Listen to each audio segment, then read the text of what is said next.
海风卷着咸腥气，拍打着岸边的礁石，溅起的浪花在阳光下碎成银链。但今天，这片亘古不变的海岸线正在改写历史。数台推土机像钢铁巨人，履带碾过刚露出水面的滩涂，推铲扬起时带起半米高的泥浪。远处的卡车队如移动的山脉，车斗里的土石方堆得冒尖，轮胎碾过临时变道的咯吱声，盖过了海浪的咆哮。这不是普通的工程，是人与海的决裂，是用土石方在蔚蓝里写下陆地的史诗。推土机的驾驶员猛打方向盘，履带在软泥上划出深深的折痕，推铲精准切入刚泄的土石方堆。褐黄色的土块混着碎石，像被驯服的红牛，顺着铲面涌向海水，哗啦一声砸在浪里，激起的水花裹着土地，在水面晕开大片浑浊。海水试图反扑，浪头卷着白沫冲上来，却被新填的土堆硬生生挡回半米，只在土坡上留下道湿漉漉的痕。奥德拉的卡车队创造着运输奇迹，车斗里的土石方不仅有陆地运来的粘土，还有专门从采石场拉来的玄武岩碎块。这种石头抗海水侵蚀，是造路的钢筋。头车刚在指定区域卸完料，后车就沿着前车的轨迹跟进，车斗起落的节奏与潮汐完美错开。涨潮时退到安全区，落潮时抓紧卸料，连轮胎陷入滩涂的深度都控制在半尺内，既不耽误进度，又避免陷车。有辆卡车的传动轴进了海水，司机裹着防水布蹲在泥里抢修，海水没过脚踝也顾不上，只盯着扳手喊：“再给我10分钟，保证不耽误下趟。”推土机的作业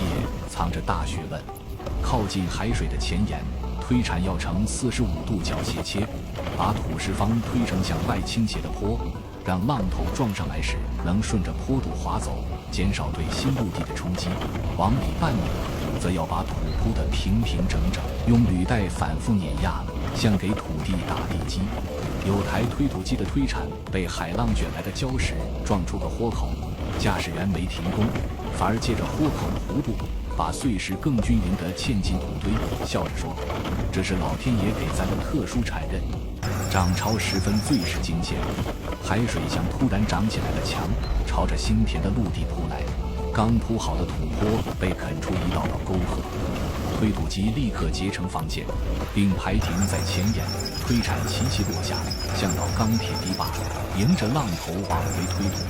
履带在水里半沉半浮，发动机的轰鸣带着挣扎的震颤，却硬是把被冲走的土块重新堵回缺口。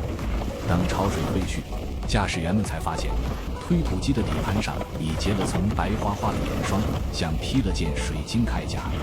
傍晚时，褐黄色的土坡在夕阳下泛着暖光，与蔚蓝的海水形成鲜明的界限，像幅被强行拉开的双色绸缎。推土机停在陆地尽头，推铲上挂着海草和贝壳，像带着海洋赠予的勋章。卡车们排着队驶离，车斗空了，轮胎上的盐渍却闪着光，那是征战大海的印记。潮水线比早上后退了半米，新填的土坡上，几只海鸟正试探着落下，在土面上留下细碎的爪印。这是陆地的第一个访客。他想起开工时有人质疑，海水哪是人力能挡的？但此刻，那些被推铲驯服的土石方，那些在潮水里坚守的钢铁，都在无声地回答：当机器的力量遇上愚公的执着，沧海真的能变成桑田。海风依旧呼啸，却多了几分妥协的温柔。夜色降临时，工人们在新陆地上插了排荧光棒，像给这片土地系了条发光的腰带。推土机的引擎渐渐平息，只有海浪拍击新土坡的声音比白天轻了许多。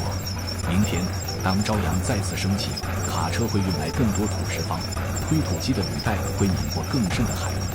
而这片在钢铁与汗水里生长的陆地会继续向着蔚蓝延伸，带着人类对土地最原始的渴望，在海与天的尽头写下属于自己的坐标。